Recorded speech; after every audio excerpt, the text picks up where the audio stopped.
Your Honor, she's a hero in uniform, but a failure at home. The words echoed across the courtroom before I could even take my next breath. My husband, Mark Bennett, stood beside his attorney with the same smug smile I'd watched grow wider over the last 2 years. He had practiced that speech. You could tell. Every sentence landed exactly where he wanted it to. My wife spent 22 years putting strangers before her own family, he continued. The army got the best of her. Our daughter got whatever was left. A few people in the gallery nodded. Someone behind me sighed. I didn't turn around. Instead, I rested both hands on the oak table in front of me and looked toward the bench. Judge Daniel Morgan sat quietly flipping through the custody file with the patience of a man who'd spent decades listening to broken marriages. Outside, a light rain tapped against the courthouse windows in Columbus, Georgia. It was just after 9 on a Tuesday morning in late October, and my divorce hearing had already become the hardest mission of my life. I wasn't afraid of losing my house. I wasn't afraid of losing money. I was terrified of losing my 13-year-old daughter. My name is Rebecca Bennett. I'm 44 years old, and until 6 months ago I was still serving as a captain in the United States Army. I'd spent more birthdays overseas than at home. I'd delivered medical aid after hurricanes treated wounded soldiers in Afghanistan, and missed countless holidays because duty came first. None of that mattered to Mark anymore. To him, every deployment had become another piece of evidence that I didn't deserve to be called a wife. His attorney stood. Your Honor, Mrs. Bennett's service is admirable. No one disputes that. But this case isn't about military decorations. It's about being present for a family. Mark lowered his head just enough to look heartbroken. It was a convincing performance. If I hadn't lived with him for 18 years, I might have believed it myself. My attorney leaned toward me and whispered, "Don't react." I nodded. My heart was pounding so hard I could feel it in my throat. Judge Morgan looked over his glasses. Captain Bennett, would you like to respond? The courtroom became so quiet I could hear the air conditioner humming above us. I stood. My knees felt heavier than they ever had, carrying 50 pounds of combat gear. I won't argue about my military record, I said softly. Mark smirked. He thought I'd surrendered. Instead, I looked directly at the judge. Our eyes met. For just a second, something about his face felt familiar, though I couldn't place it. Then the memory hit me. Dust. Smoke. A burning convoy. Without thinking, the words came out.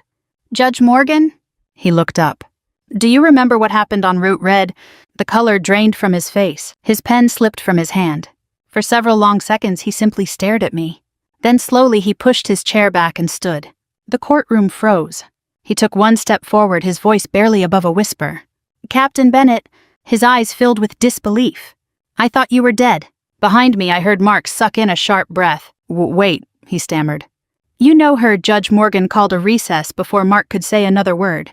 The bailiff asked everyone to remain seated while the judge disappeared through the side door. Mark turned toward me, his face pale beneath the courtroom lights. What was that, he whispered. I gathered my papers and slid them into a manila folder. Not now. His attorney pulled him away before he could press me further. Across the aisle, my lawyer, Denise Carter, stared at me like I had just pulled a rabbit from my uniform pocket. You know the judge? I knew him a long time ago, I said. I didn't realize it until he looked at me. Denise frowned. That could complicate things. She was right. Nothing about my life had stayed simple for very long. Mark and I met in 2005 at a barbecue outside Fort Benning, back before the post was renamed Fort Moore.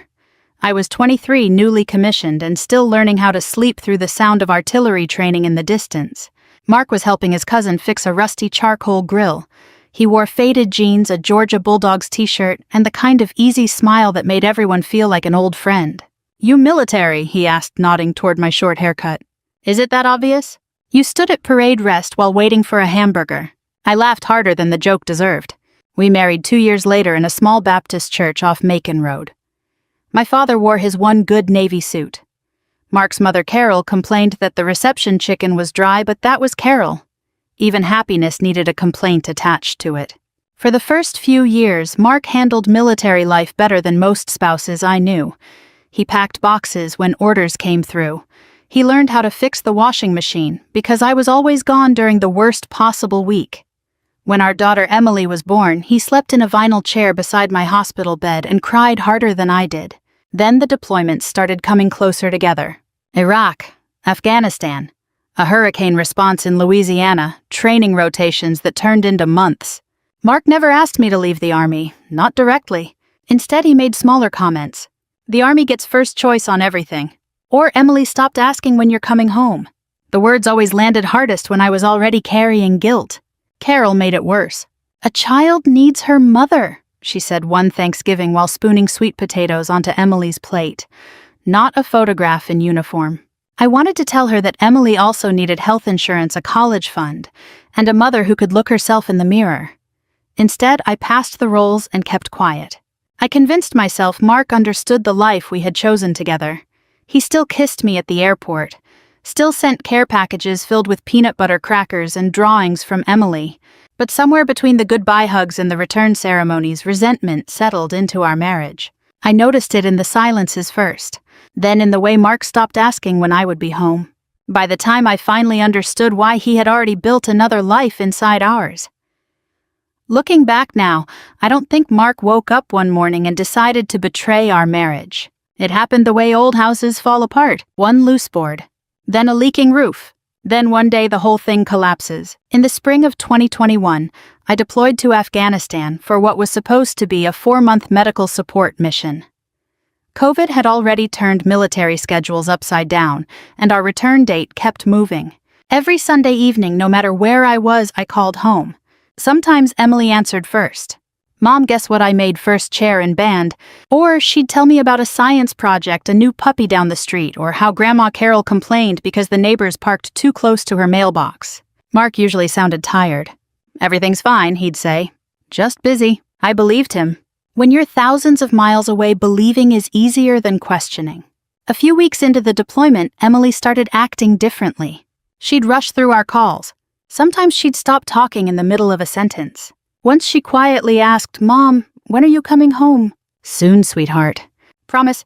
"I promise." She forced a little laugh. "I just miss you." I missed her too. Enough that I kept one of her elementary school drawings folded inside my uniform pocket.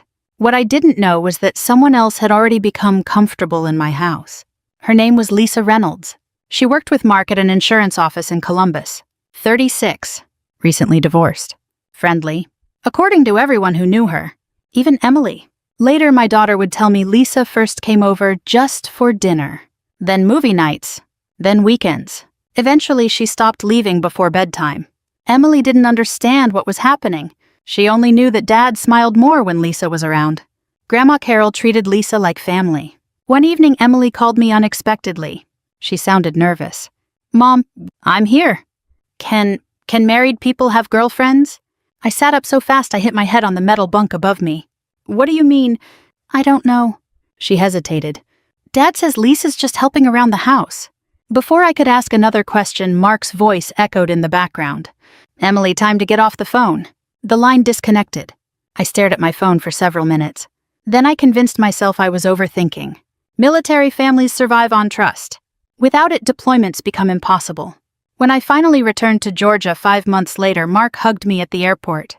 Emily cried into my shoulder. Carol even baked a pecan pie. Everything looked normal. For a while. Then little things started bothering me. A woman's shampoo I'd never bought. A coffee mug that wasn't mine. A blanket folded neatly across the guest room bed that smelled like expensive perfume. Mark always had an explanation.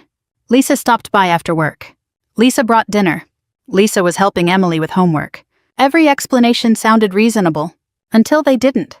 One Saturday morning I was looking for our tax documents when I opened the wrong desk drawer. Inside was a hotel receipt. 2 nights. Savannah.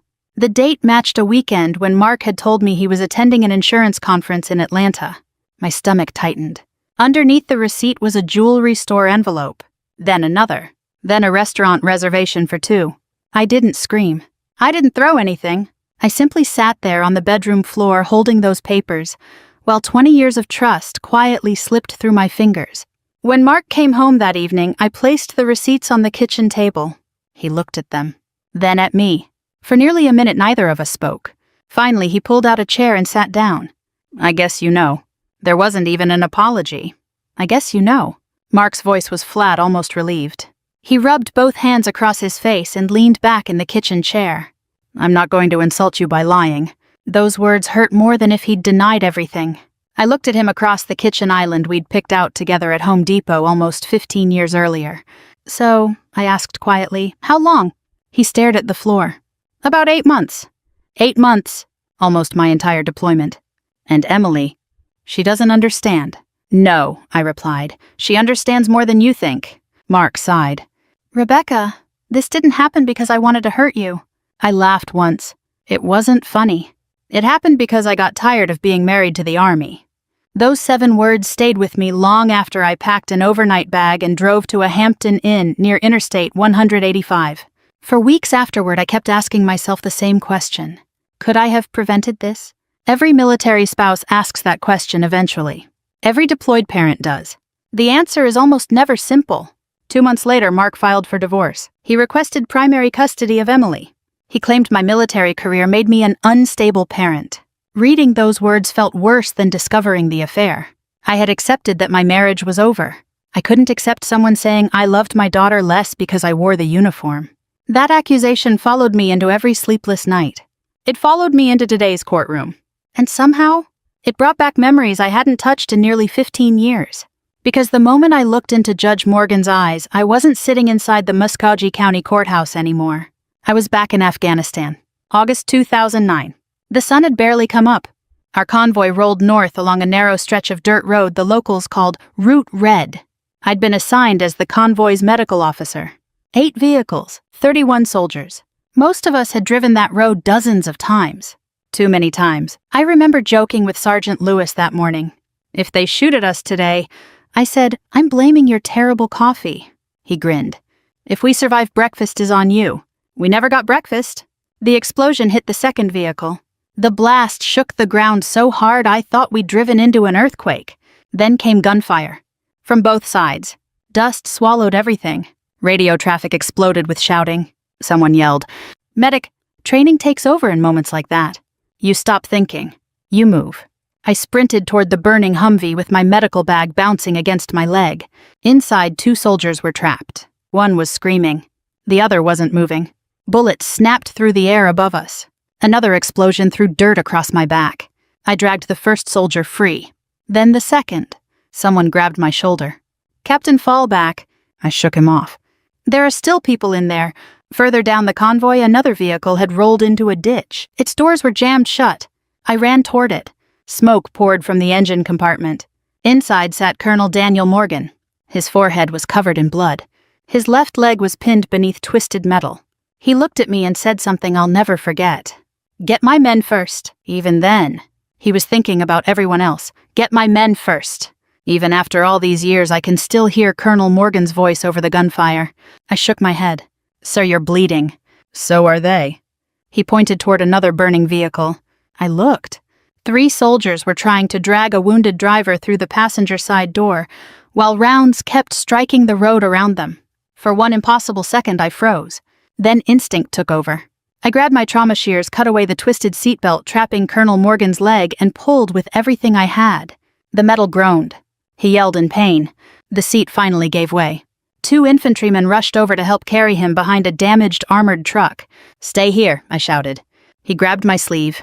"Captain, don't go back." I smiled. "I've still got people out there." Before he could stop me, I ran. I don't remember feeling brave. I remember feeling busy. There were wounds to pack. Tourniquets to tighten. Someone needed plasma. Someone else needed morphine. Fear had to wait. By the time the helicopters reached us nearly 40 minutes later, the convoy looked like a scrapyard. Black smoke climbed into the Afghan sky. I helped load the last wounded soldier onto a medevac helicopter. As the aircraft lifted off, another explosion ripped through one of the destroyed Humvees. The blast knocked me off my feet. Everything went white. When I finally opened my eyes again, I was in Landstuhl Regional Medical Center in Germany. A nurse later told me I'd been unconscious for nearly 2 weeks. I suffered burns, a concussion, and several broken ribs. Because the convoy had been evacuated before anyone confirmed my condition, word spread quickly that I hadn't survived. By the time military records were corrected, Colonel Morgan had already been transferred back to the United States. We never saw each other again. Until today. The memory faded as I found myself standing once more inside the Muscogee County Courthouse. Judge Morgan was still on his feet. His expression wasn't one of triumph or excitement. It was disbelief. He stared at me for several seconds before speaking. "Captain Rebecca Bennett," he slowly shook his head. "I attended your memorial service." The entire courtroom sat perfectly still. Even the court reporter had stopped typing. "I was told," Judge Morgan continued, his voice catching, "that you gave your life saving my convoy." I offered a small smile. "There was a paperwork mistake." A few quiet laughs drifted through the courtroom, breaking the tension for only a moment. Judge Morgan actually smiled back. "I'd say that's one way to describe it." Then his face became serious again. He looked toward both attorneys. "I believe the court would benefit from a brief recess." He struck the gavel once. "We'll reconvene in 15 minutes. People began filing out of the courtroom, whispering to one another. Mark remained frozen beside his attorney. As I stepped into the hallway, Judge Morgan approached me alone. For a moment, neither of us spoke. Then he extended his hand.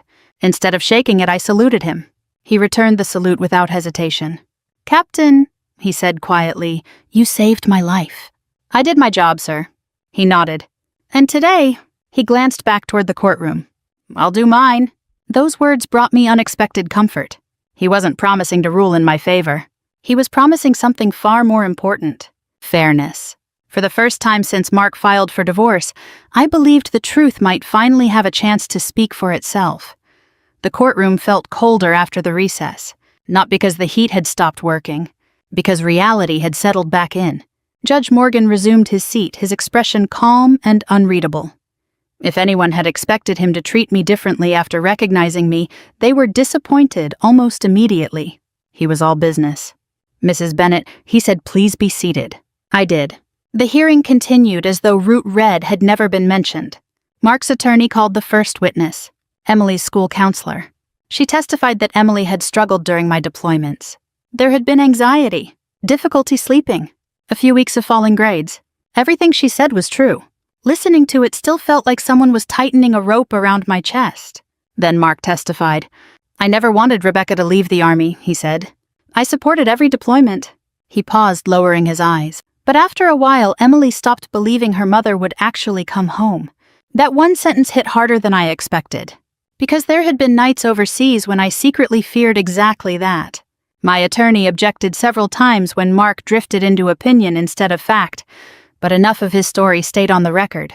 He described school plays I'd missed, birthday parties I'd attended over video calls, Christmas mornings when Emily opened presents while I watched through a grainy internet connection from the other side of the world. Again, none of it was a lie. It simply wasn't the whole truth. When it was my turn, Denise guided me carefully through my testimony. She asked about my service, my retirement, my plans to remain in Columbus. Then she asked the hardest question of the day. "Captain Bennett, do you regret the time you spent serving?" The courtroom became very quiet. I looked toward Emily. She sat beside the guardian ad litem, avoiding my eyes. I swallowed. "I regret every birthday I missed." My voice shook. "I regret every bedtime story I had to read over a computer screen." I paused. "But I don't regret serving my country." Mark's attorney stood. "So you chose the Army. I chose both." "You couldn't." "I tried." He walked closer. "Mrs. Bennett, children don't remember medals." "No. They remember who tucked them into bed." I didn't answer immediately, because he was partly right. "I know," I finally said, "and that's something I've had to live with every single day." There wasn't a dry eye on the jury benches reserved for public observers. Even Denise looked down at her notes. After court adjourned for the afternoon, she and I sat on a wooden bench outside beneath a row of oak trees. She closed her legal pad. "Rebecca," she hesitated. "This is closer than I expected." I looked toward the parking lot where Mark was helping Emily into his truck. She never looked back. "What are my chances?" I asked. Denise sighed. "If I'm being honest," she stopped. "I don't know." That wasn't the answer I wanted, but it was the truth. For the first time since discovering the affair, I wondered if Mark might actually win. Not because he was the better parent, because he'd been the parent who was physically there. That night I drove back to my small apartment on the north side of Columbus. Emily's bedroom sat exactly as she'd left it. A softball glove on the dresser. A faded teddy bear on the bed. A framed photograph of the two of us fishing at Lake Oliver. I sat on the edge of her bed until after midnight. For the first time in years, I questioned whether I'd failed in the one mission that mattered most. The next hearing was scheduled for the following Thursday. I barely slept the night before. Around 6 that morning, I drove through the Chick-fil-A drive-thru on Manchester Expressway and ordered coffee I was too nervous to drink. I sat in the parking lot watching the sunrise, wondering if today would be the day I lost my daughter. Denise climbed into the passenger seat a few minutes later. "You ready?" "No." She smiled. "Good. The people who think they're ready usually aren't." We walked into the courthouse together. Mark was already there. So was Carol. My mother-in-law glanced at me, then whispered something into Mark's ear. They both smiled. For the first time in our marriage, I realized Mark smiled exactly like his mother. Judge Morgan entered promptly at 9. The hearing resumed. The guardian ad litem, Ms. Susan Keller, was called to testify. She had spent weeks interviewing Emily teachers, neighbors, and both families. She adjusted her glasses before speaking. "Your Honor, I would like to update the court." Mark looked completely relaxed. He shouldn't have been. Ms. Keller continued. "Yesterday afternoon, Emily Bennett requested a private meeting with me." Mark frowned. She said there were things she hadn't felt safe saying before. Every muscle in my body tightened. Mark's attorney stood. "Objection, hearsay." Judge Morgan calmly shook his head. "Overruled. Continue." Ms. Keller opened a yellow folder. Emily told me she had been instructed not to tell her mother about Ms. Lisa Reynolds living in the house while Captain Bennett was deployed. The courtroom became silent. Mark turned toward his attorney. "What?" She ignored him. Ms. Keller continued reading. Emily also stated that her grandmother repeatedly told her. She glanced down at the notes. "Your mother loves the Army more than she loves you." Carol's face flushed bright red. "That's not what I meant," she muttered. Judge Morgan looked directly at her. "Mrs. Bennett, you'll have an opportunity to testify later." She immediately fell quiet. Then came the part none of us expected. Ms. Keller reached into the folder and placed an old smartphone on the evidence table. Emily also provided this device. Mark's shoulders stiffened. I recognized the phone immediately. It was Emily's old iPhone from middle school. "I thought that phone was broken," Mark whispered. Apparently, it wasn't. Ms. Keller looked toward the judge. Emily explained that she stopped using it after getting a new phone. Before turning it in, she backed up several videos she recorded over the last year. Denise slowly smiled beside me. Mark didn't. The first video played on the courtroom monitor. It showed Lisa sitting at our kitchen table in my chair. Carol laughed from behind the camera. Someone said, "We'll have this place fixed up before Rebecca gets home." The video ended. A second one began. Emily's small voice asked, "Dad, should I tell Mom Lisa sleeps here?" Mark's voice answered immediately, "No." Then he added words that made my heart sink. "Your mother already chose the Army over us." The screen went black. Nobody moved. Not even Mark. He simply stared at the monitor like he'd forgotten anyone else was in the room. Judge Morgan folded his hands together. "Mr. Bennett." His voice remained calm. "Would you care to explain that statement?" For the first time since our divorce began, my husband looked genuinely afraid. For several long seconds, Mark didn't answer. Judge Morgan waited patiently. "Mr. Bennett." Mark cleared his throat. Emily misunderstood. No one in the courtroom looked convinced. His attorney leaned over and whispered something, but Mark barely seemed to hear her. He kept staring at the phone sitting on the evidence table. "My daughter was confused," he finally said. "She was under a lot of stress." The guardian ad litem calmly shook her head. "Your Honor, there are 4 more recordings." Mark's lawyer closed her eyes for a brief moment. "I'd like to object to—" Judge Morgan raised one hand. "I'll allow them." The second recording filled the courtroom. Emily's voice came first. "Dad, Mom called." Mark answered without looking up from whatever he was doing. "Tell her we're busy." "But she wants to say goodnight." "Tomorrow." Emily hesitated. "You said that yesterday." The recording ended. I felt my eyes burn. During that deployment, I had wondered why Emily suddenly stopped answering my evening calls. Now I knew. It wasn't because she didn't want to talk. She'd never been given the chance. The third video showed something even worse. Lisa was decorating our living room for Christmas. Carol stood beside her hanging stockings over the fireplace. There were 3 stockings. One read Mark. One read Lisa. The smallest one read Emily. Mine was gone. Carol smiled toward the camera. "This looks more like a real family." Someone in the gallery quietly gasped. Mark buried his face in his hands. His attorney rubbed her forehead. Then came the final recording. Emily's voice sounded older somehow. Braver. "Dad, are you going to tell Mom about Lisa?" "No." "What if she finds out?" "She won't." "And if she does," Mark sighed impatiently, "by then the divorce will already be over." Silence. Emily whispered one last question. Will Mom think I helped you? Mark didn't answer. The recording stopped. No one spoke. Judge Morgan removed his glasses and carefully laid them on the bench. Mr. Bennett. Mark slowly looked up. Did you encourage your daughter to hide your relationship? Mark swallowed hard. He glanced toward Carol, then toward Lisa. Neither woman could help him now. I made mistakes. Judge Morgan nodded once. I agree. Denise stood. Your Honor, we'd also like to introduce financial records. Mark's attorney immediately objected. Relevance. Denise walked to the evidence screen. Mr. Bennett repeatedly testified he couldn't afford additional childcare while Captain Bennett was deployed. She displayed several credit card statements, hotel charges, weekend resort bookings, expensive restaurants, jewelry purchases, nearly $23,000 over 11 months. Every charge matched weekends when I had been overseas. Mark looked like he wanted the floor to open beneath him. Then Denise showed one final document. A joint savings account, our daughter's college fund, several withdrawals, all signed by Mark. The money had paid for vacations with Lisa. Even Judge Morgan's expression hardened. You used funds designated for your daughter's education. Mark's voice cracked. I was going to replace it.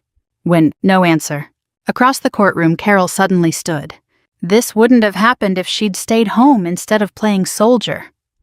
The words echoed off the courtroom walls. Judge Morgan looked directly at her. His voice remained calm. Mrs. Bennett. She froze. In this courtroom, military service is not something to mock. Carol slowly sat back down. For the first time since the divorce began, the story Mark had spent months building was collapsing under its own weight, and everyone could see it. The courtroom was so quiet that I could hear the old ceiling fan turning above us. Mark sat motionless. Lisa stared at the table. Carol looked like she wanted to say something, but even she seemed to realize there was nothing left to defend. Judge Morgan folded his hands. Mr. Bennett, he said evenly, this court is not deciding whether Captain Bennett was a perfect mother. He paused. No parent is. His words settled over the room. This court is deciding whether one parent deliberately manipulated a child and misrepresented the other parent's character. Mark lowered his eyes. Judge Morgan continued. Military service often demands painful sacrifices from families. That reality deserves understanding, not exploitation. I felt my throat tighten. For the first time in months, someone had finally said what I'd been unable to put into words. The judge turned toward me. Captain Bennett. Yes, Your Honor. You missed birthdays. Yes, sir. You missed holidays. I did. You also served this country honorably. Yes, sir. He nodded once. Those facts can exist at the same time. Then he faced Mark. But what cannot coexist with good parenting is teaching a child to hide the truth. Mark slowly stood. Your Honor, I know I made mistakes. Judge Morgan didn't interrupt him. I was lonely. His voice trembled. I felt abandoned. He looked toward me for the first time all day. I convinced myself I deserved to be happy. I believed him. Not because I forgave him. Because I knew loneliness could make people justify almost anything. Then he quietly added, I never meant to hurt Emily.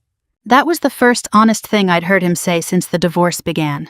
Judge Morgan looked toward the guardian ad litem. Ms. Keller. She stood. Emily loves both parents. My heart nearly stopped. She wants a relationship with each of them. She smiled gently. But she told me something yesterday. She opened her notebook. Emily said. Her eyes met mine. Mom always came home when she said she would. I couldn't stop the tears. Not because I'd won. Because my daughter had remembered. Judge Morgan read through the final custody order for several minutes before speaking. This court awards joint legal custody. Mark closed his eyes. Primary physical custody will be with Captain Rebecca Bennett. I let out a breath I didn't know I'd been holding. Mr. Bennett will receive parenting time under the schedule outlined in this order. Judge Morgan wasn't finished. The court further orders reimbursement of all funds improperly withdrawn from Emily Bennett's education account. Mark nodded silently. And due to the evidence presented regarding parental interference, both parties shall complete family counseling. He signed the order. One firm stroke of the pen. Just like that. Nearly 2 years of fighting were over. Emily looked at me. For a second she hesitated. Then she stood crossed the courtroom and wrapped both arms around me. I'm sorry, Mom. I held her as tightly as I could. You have nothing to be sorry for. Behind us, Mark quietly gathered his papers. Lisa had already walked out without waiting for him. Carol tried to follow, but he gently shook his head. No, Mom. It was the first time I'd ever seen him refuse her. As they left the courtroom, Mark stopped beside me. I really did love you once. I looked at the man I'd shared 18 years with. I know. He nodded. So did I. Then he walked away. Life didn't magically become perfect after the judge signed those papers. Real life rarely works that way. Emily and I had plenty to rebuild. Trust doesn't return overnight. Neither does peace. The first few weeks felt awkward in the best possible way. Emily moved into my townhouse on the north side of Columbus just before Christmas. She insisted on decorating every room herself. Mom, she laughed, holding up a crooked strand of lights. You definitely shouldn't be in charge of holiday decorations. I've been told my camouflage skills don't transfer to Christmas trees. She rolled her eyes. Not even a little. It was the first time I'd heard her laugh that freely in over a year. That sound meant more to me than any medal I'd ever received. Every Wednesday evening, Mark picked Emily up for dinner. The first few exchanges were uncomfortable. He looked older, quieter. He always arrived on time. Always asked Emily about school. He never spoke badly about me again. I appreciated that. Healing didn't mean pretending nothing had happened. It meant choosing not to create new wounds. A few months later, Lisa left Columbus after accepting a job in Tennessee. I never saw her again. Carol called me twice. The first time I didn't answer. The second time I did. She was unusually quiet. I owe you an apology, she said. I waited. I blamed you for things that weren't your fault. Those words didn't erase years of hurt. But they mattered. I appreciate you saying that, I replied. It was enough. By early spring, I officially retired from the Army after 22 years of service. The retirement ceremony took place at Fort Moore, where so much of my adult life had begun. Several friends from old deployments attended. A few soldiers I hadn't seen in over a decade somehow found their way back. Then I noticed Judge Morgan walking toward me in a dark blue suit instead of judicial robes. He wasn't there as a judge. He was there as a veteran. When the ceremony ended, he shook my hand. I've been wanting to tell you something, he said. I smiled. You already thanked me. He shook his head. No. He looked toward the American flag waving over the parade field. That day on Route Red, his voice softened. I spent years believing I never had the chance to thank the woman who saved my life. He paused. Now I finally have. He stepped back, raised his right hand, and saluted. Without thinking, I returned the salute. Around us, several retired soldiers quietly did the same. I wasn't embarrassed. I was humbled. On the drive home, Emily sat beside me eating French fries from a paper bag. You know, she said, Judge Morgan is kinda cool. I laughed. He's all right. She smiled out the window. I'm glad you came home. I reached over and squeezed her hand. So am I. These days, life is wonderfully ordinary. Saturday mornings mean grocery shopping at Publix. Sunday afternoons often end with fishing at Lake Oliver. Emily is talking about college now. Sometimes we still disagree. Sometimes she reminds me that I'm overprotective. I usually tell her she's probably right. Looking back, I don't think revenge was ever about making Mark suffer. The greatest victory was refusing to let bitterness become the rest of my story. Sometimes the strongest thing we can do isn't getting even. It's holding on to our character when someone else tries to take it away. If this story reminded you of someone who quietly carried more than people realized, I hope you'll share it with them. And if you've lived through your own difficult chapter, thank you for spending these moments with me. The end.